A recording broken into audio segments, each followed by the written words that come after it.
Todos nascemos como originais, mas muitos morrem como fotocópias. Carlos dizia que todo mundo nasce original, mas muitos terminam como fotocópias. E para cada um de nós, Deus tem um projeto único e insubstituível. É como as nossas impressões digitais, não tem uma igual à outra. Quer dizer que o Senhor, para cada um de nós, tem um projeto particular. Um projeto em potencial, é claro, mas que cabe a nós realizá-lo com a liberdade que nos é dada.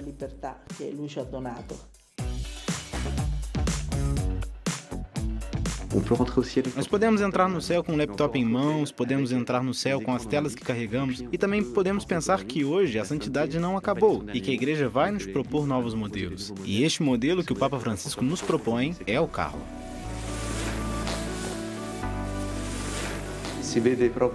Nós vemos bem que ele o coloca como um modelo de bom uso das mídias sociais, da internet, de tudo que se relaciona, do WhatsApp ou do Facebook. Ele soube utilizá-lo com bons propósitos. Ele soube se servir de tudo isso para difundir o reino de Deus.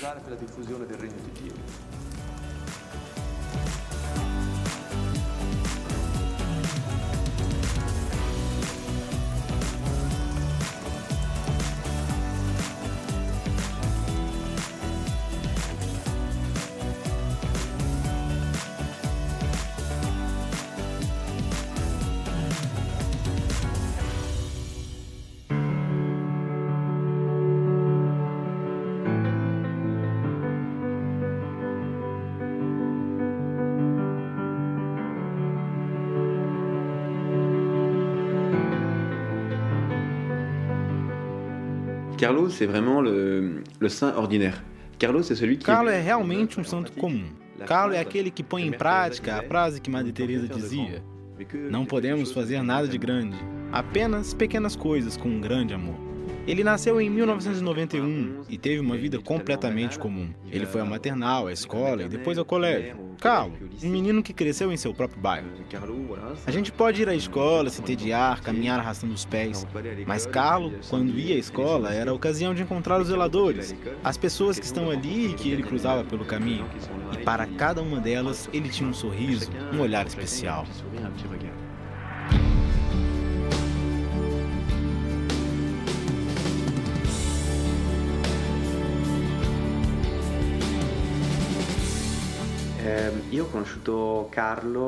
Eu conheci Carlo na segunda série. Ele foi um dos meus melhores amigos durante a escola primária e secundária. E nós passamos muitas tardes assistindo filmes e brincando juntos. Éramos muito unidos.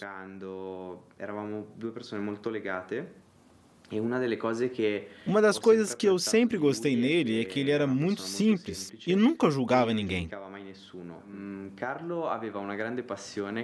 Carlo era apaixonado por informática e gostava muito de produzir vídeos, geralmente cômicos, filmando os bichos que estavam em casa.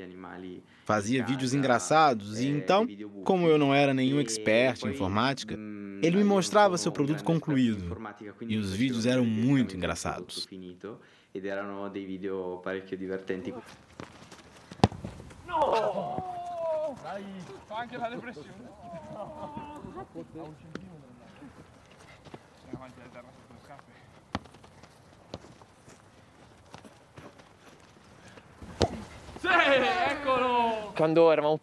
Quando éramos crianças, jogávamos futebol com o Carlo, como acabamos de fazer. Nos conhecemos aos 6 anos de idade, durante o verão, pois meu irmão e eu íamos para a casa da minha avó em Assis, passar algumas semanas do verão.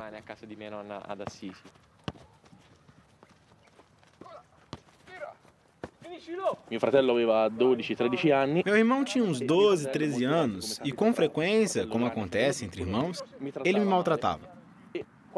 E quando ele fazia isso na frente do Carlo, por várias vezes ele pegava o meu irmão e o colocava para fora de casa por uma meia hora. Naquela época, eu não entendia. Não compreendia a grandeza do que se passava.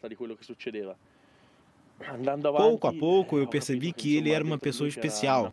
Alguém que toca e permanece em você até hoje. Todos os dias, quando vou me deitar, eu me lembro do Carlo, pois ele é uma dessas pessoas de quem você não se esquece.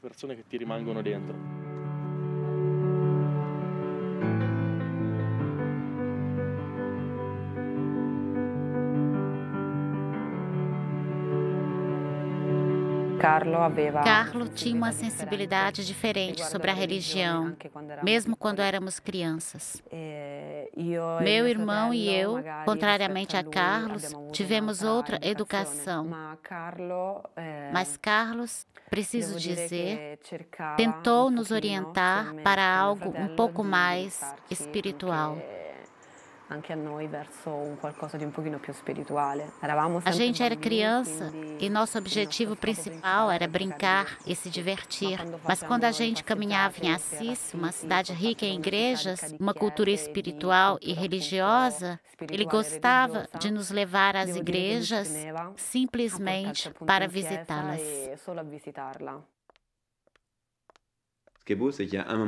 E é bonito é que há um momento em sua vida que transforma tudo. O dia de sua primeira comunhão.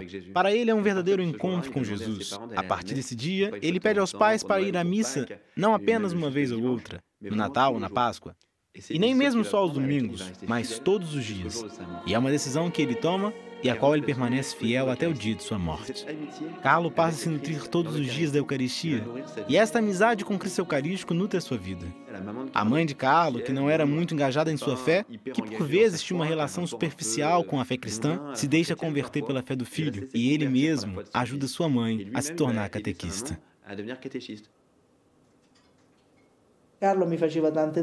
Carlos me fez muitas perguntas. Minha ignorância e minhas faltas eram enormes. E então, Carlos, posso dizer com absoluta certeza, foi um pequeno salvador para mim, pois graças a ele eu comecei um caminho de fé.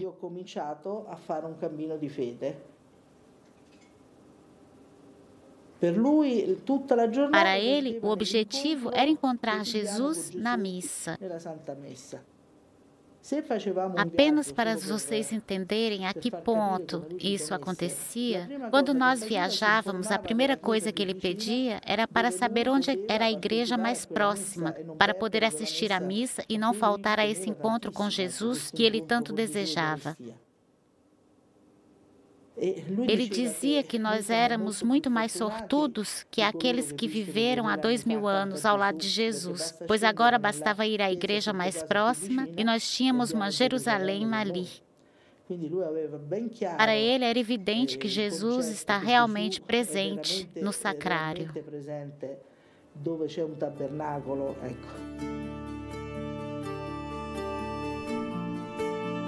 A Eucaristia é a minha estrada para o céu.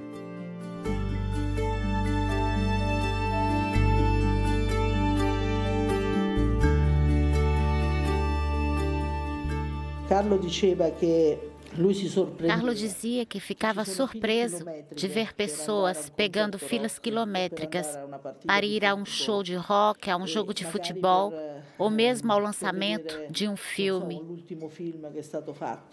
Mas que diante do sacrário ele não via essas filas. Mas como é possível? Perguntava ele.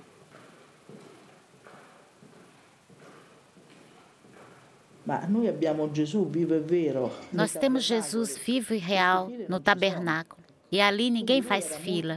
Carlos sabia muito bem e estava certo disso. E dizia com frequência que muitas pessoas passam horas ao sol se bronzeando, horas que diante de Jesus nos fariam santos.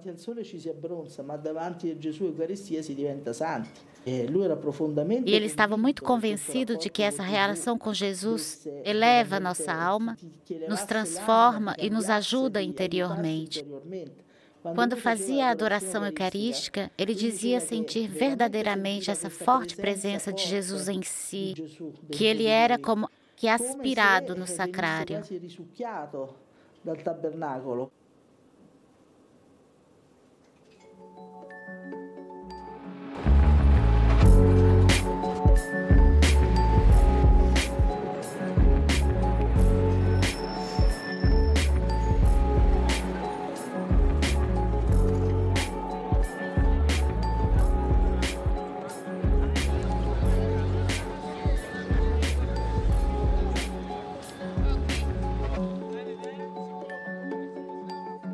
Por que os homens são tão preocupados com a beleza de seus corpos e não se preocupam com a beleza de suas almas?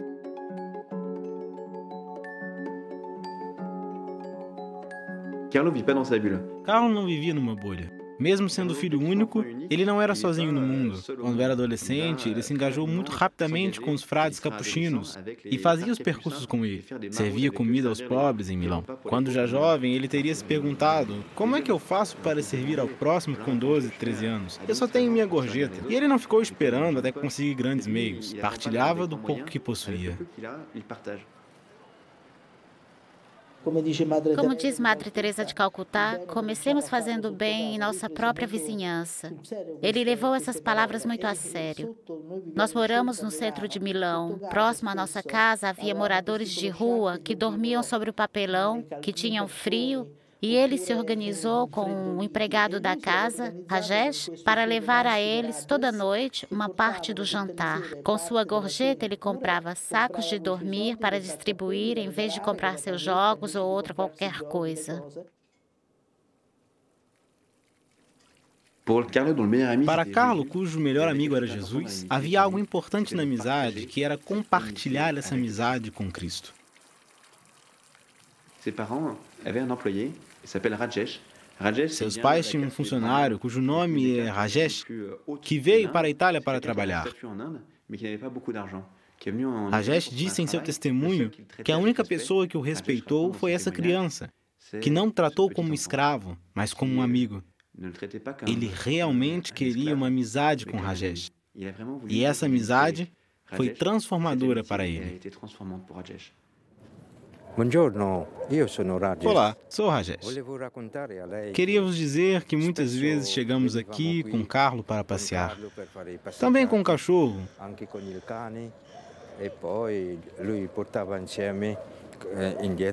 Então trazíamos o frisbee e nos divertimos muito nesse parque.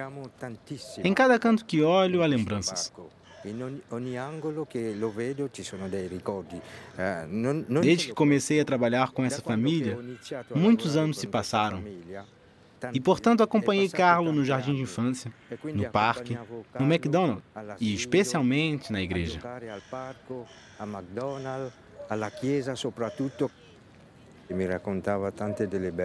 Ele me disse muitas coisas bonitas, como fazer a comunhão, a missa.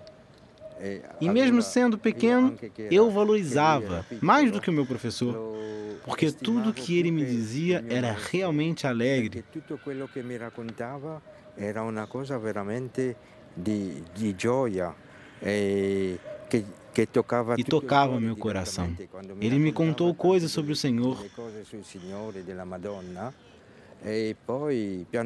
sobre Nossa Senhora, e lentamente também senti que estava me convertendo por dentro. Ele era tão pequeno e fiquei surpreso que uma criança tão pequena me desse um exemplo de vida. Ele era um verdadeiro professor para mim. E é por isso que me converti do hinduísmo ao cristianismo.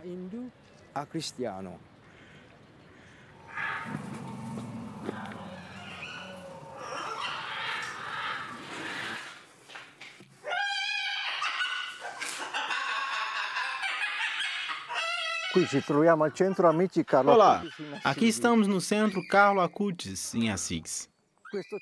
Este centro era procurado pelos pais de Carlo, porque ele era um garoto que amava a natureza e os animais. De fato, neste centro temos vários cães, papagaios, aves de diferentes espécies. E aqui também serve como local de descanso, onde se reúnem grupos de jovens que vão à ermita. Passano lungo questa strada che porta all'eremo. Avendo conosciuto la figura di Carlo tramite, diciamo, internet. Minha conversão quase aconteceu por acaso, conhecendo a figura de Carlo pela internet. Devo dizer que já se passaram 25, 30 anos desde que fui à igreja. Eu estava fora da fé. Fiquei tão impressionado com a figura deste garoto que em setembro de 2013, sabendo que ele foi enterrado em Assis, eu imediatamente quis ir ao seu túmulo.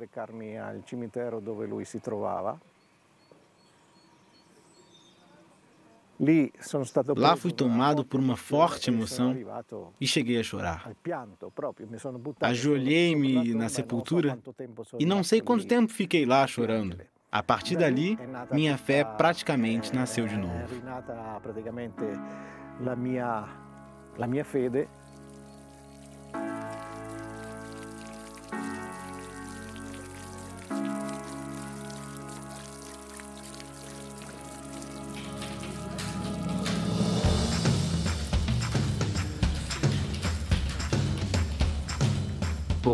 Para Carlo, a informática é, acima de tudo, uma paixão. Ele é realmente o que você pode chamar de nerd, alguém que gosta de novas tecnologias.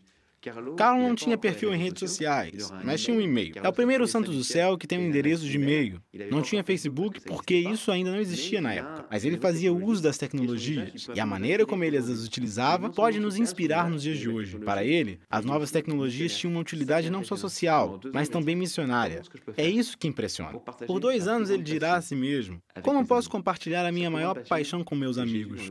A sua maior paixão era Jesus na Eucaristia. Como encontrar as palavras para compartilhá-lo com jovens de sua idade? Então, ele fará algumas pesquisas e usará o Google, o Wikipedia, tudo isso na internet, onde você poderá encontrar muitas informações. Ele tentará falar com os jovens, lembrando que foi esquecido na época. Várias vezes na história houve o que é chamado de milagres eucarísticos, momentos em que, de uma maneira muito surpreendente, quase incompreensível, o que era apenas pão, o que era apenas vinho, tornou-se um pedaço de carne e sangue. Isso é incrível, porque aconteceu várias vezes na história. O mais emocionante é que Carlos diz: bem, tenho que voltar a todos esses milagres. Vou fazer uma exposição onde quero apresentar tudo. Ele mostra os testemunhos desses sacerdotes, desses fiéis, que testemunharam isso e como isso transformou suas vidas.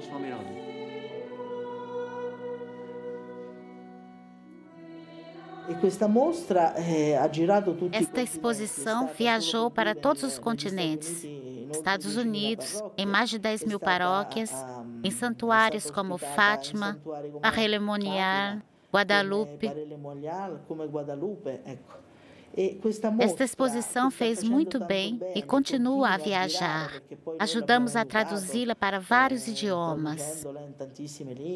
Esta exposição toca o coração de muitas pessoas. Ajudou muitas pessoas a se aproximarem de Jesus. Ele criou uma cadeia de amor.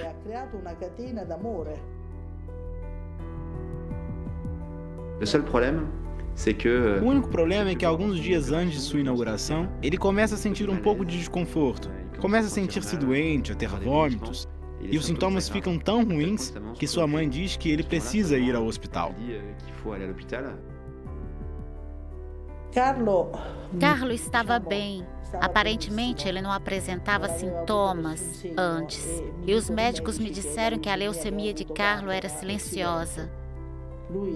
Nós o levamos para o hospital e contamos rapidamente que ele tinha essa doença e que ele também poderia morrer. E Carlo disse, brincando, porque ele costumava fazer piadas, que era legal: o Senhor me deu uma bela sacudida, com um sorriso.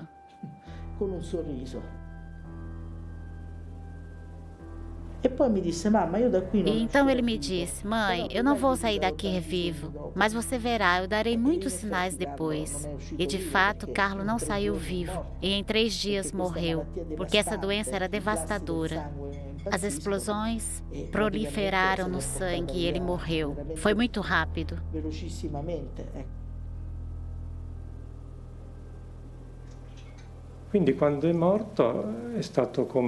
Quando ele morreu, de repente tudo ficou obscuro. E eu pensei, talvez eu não estivesse entendendo. Eu me enganei. Acreditei que aconteciam coisas especiais. Eu não tinha mais nenhuma referência concreta.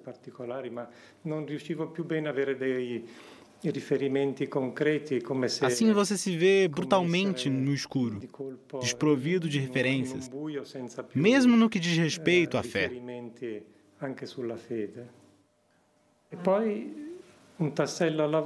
E então, pouco a pouco, percebemos que não.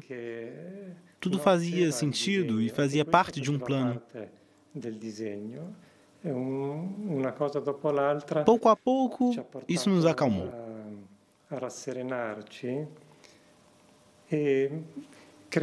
Acredito que nessas dificuldades, cada um recebe graças especiais que ajudam a suportar a dor. Acima de tudo, recebemos algumas graças que nos ajudaram a entender que não estávamos em uma loteria louca, mas que existe um projeto de amor por trás de tudo.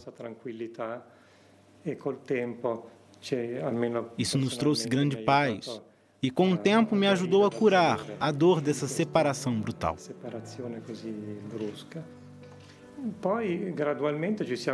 E assim, gradualmente, percebi que havia um mundo inteiro que eu não conhecia. Ou seja, pessoas de fora da família que amavam Carlo e eu nem os conhecia. No funeral, a igreja estava cheia de pessoas que eu não conhecia. O zelador do prédio em frente à nossa casa, outros guardas, outras pessoas até de outras religiões. E descobrimos pouco a pouco uma nova vida com o testemunho dessas pessoas.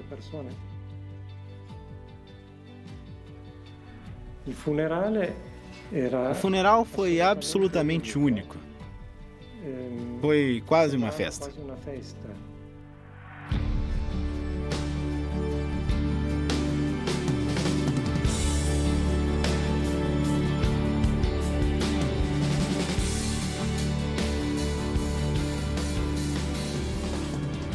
Carlo Acutis morreu em 12 de outubro de 2006 e em 2011 o processo de beatificação foi aberto em Milão.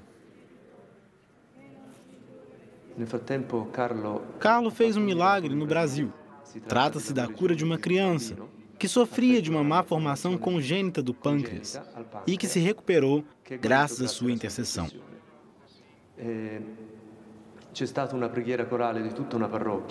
Um pároco que o conheceu através da mídia, convidou todos a orar.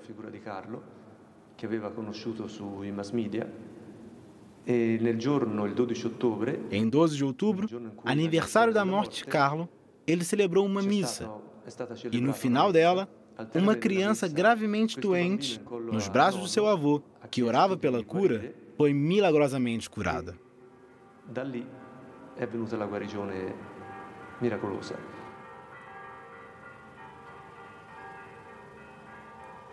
O primeiro passo é a consulta médica. Uma faculdade de médicos estuda o caso e deve declarar se essa cura pode ser explicada do ponto de vista científico ou não.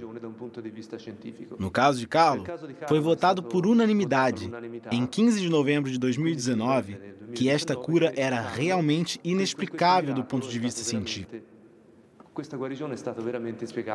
Em seguida, foi enviado após um mês ao Colégio de Teólogos, que é responsável por determinar se existe um elo entre a cura e a invocação de Carlo. E, de fato, eles também reconheceram, por unanimidade, que existia uma conexão.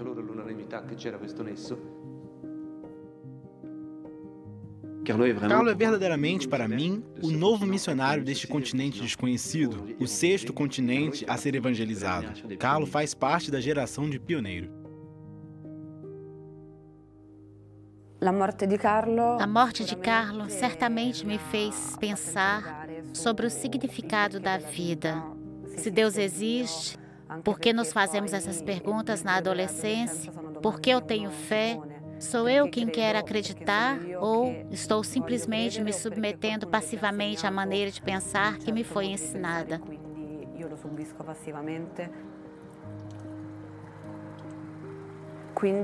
De fato, tive um período de dúvida durante o qual me perguntei por que ele morreu e por que ser religioso, por que ser cristão. Será que isso é bom? Será que isso é ruim? Será que isso é justo?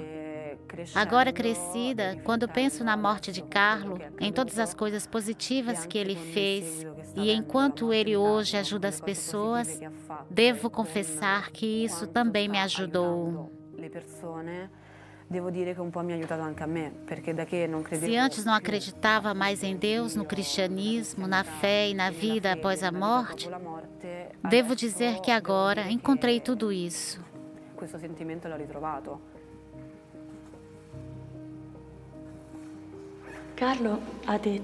Carlo nos disse estar sempre unido a Jesus. Esse é o objetivo na minha vida. E essa frase me toca muito, porque me lembra o que é essencial: estar sempre coração a coração com Jesus.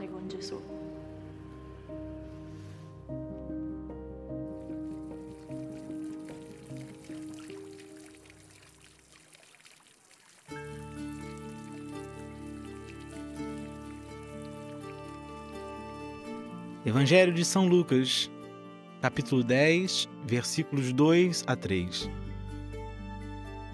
Disse-lhes: grande é a messe, mas poucos são os operários. Rogai ao Senhor da messe que mande operários para a sua messe. Ide, eis que vos envio como cordeiros entre lobos.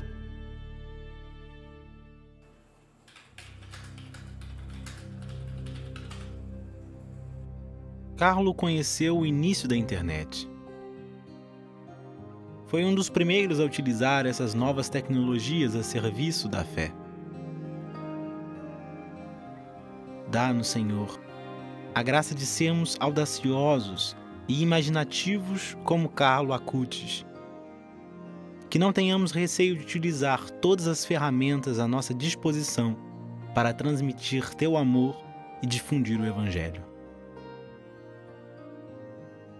O mundo digital, dependendo do uso que fazemos dele, pode ser um espaço de solidão e manipulação, mas também pode servir de bem e revelar a beleza, como fez Carlo. Senhor, faze-nos instrumentos desta beleza que queres comunicar ao mundo, que estejamos atentos a realçar aquilo que há de bom no homem. A epidemia do coronavírus, que atingiu o mundo, obrigou muitos dos habitantes deste planeta a permanecerem confinados em suas casas. Foi então que a internet e as redes sociais mostraram seu incrível potencial de alimentar a comunhão e manter a solidariedade. Senhor, concede-nos continuar nesse caminho, sabendo discernir os sinais dos tempos. Reforça em nós os laços fraternos. Continua a tecer essa rede de oração que iniciaste. E que todos nós, onde quer que estejamos, possamos ser um mosteiro invisível onde queiras habitar.